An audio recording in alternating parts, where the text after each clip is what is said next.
Good morning student. आज हम पढ़ेंगे 10th स्टैंडर्ड 9th का हिंदी ग्रामर का संधि।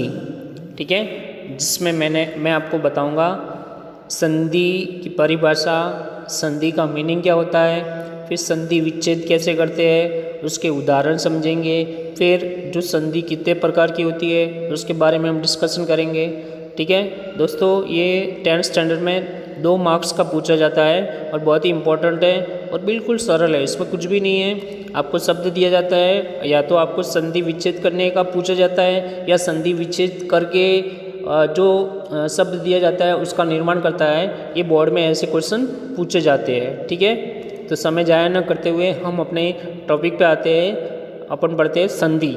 ठीक है, तो सबसे पहले पढ़ते हैं हम व्हाट इज संधि की परिभाषा, संधि का मीनिंग। तो संधि 2 शब्दों से मिलकर के बना है, सम प्लस धी। ठीक है, जिसका अर्थ होता है मिलना। अगर संधि शब्द है, इसको भी अगर अपन संधि विच्छेद कर देते हैं सम प्लस धी, और जिसका अर्थ होता है मिलना। ठीक है, हमारी हिंदी भाषा में संधि के द्वारा पूरे शब्दों को लिखने की परंपरा नहीं है। यानी कि हमारी जो हिंदी लैंग्वेज है उसमें अगर आप देखोगे तो जो भी वर्ड्स होते हैं उनको आप पूरा नहीं लिखते।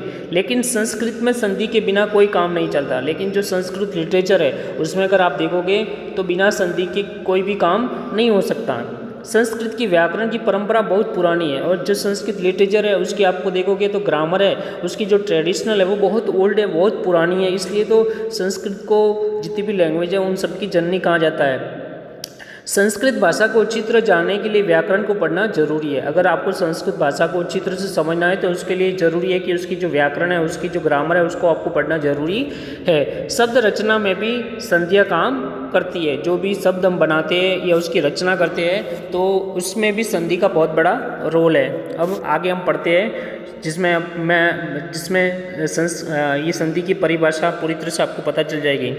ये बोलता है कि जब दो शब्द मिलते हैं और पहले शब्द की अंतिम ध्वनि, यानी कि जो 2 शब्द मिलते हैं और पहले शब्द की अंतिम का मतलब होता है लास्ट, और ध्वनि का मतलब होता है साउंड, यानी कि अंतिम ध्वनि और दूसरे शब्द की पहली ध्वनि, दूसरा जो शब्द होगा तो उसकी पहली ध्वनि आपस में मिल करके